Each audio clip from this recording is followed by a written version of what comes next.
You are the future. Yeah.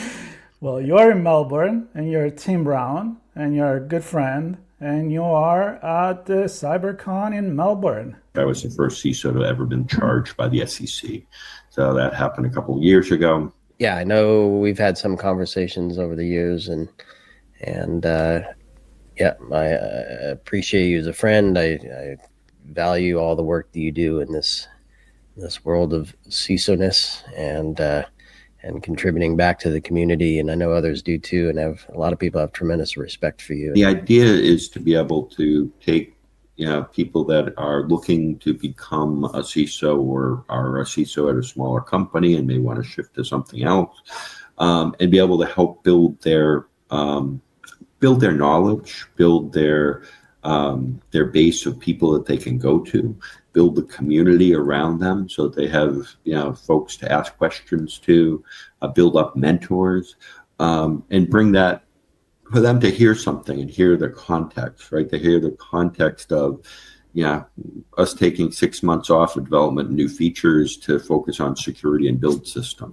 Easy to say, but what does that mean? That means 400 engineers focused completely on this for 6 months and a pure focus. Most folks in this field love stress, right? We thrive on change. We thrive on new things happening. We get excited about things like AI changing the world and what it's going to give us. I leave work at work, and I don't bother my wife with what's going on at work very often at all. And one of the things she told me the other day is, you can talk to me, but I know this is your safe place, and it is my safe place. One of the things that we got really lucky with is that we really operated through the war room team on implicit trust.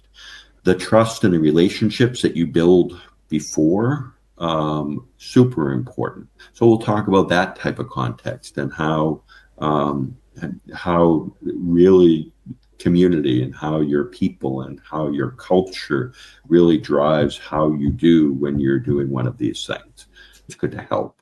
And that's the big thing of what my mission is, right? If I can share for good, and if I can share for people, and if they get some lessons from it and it helps them, then this whole saga has been worthwhile. My job on December 11th was very different than my job on December 12th.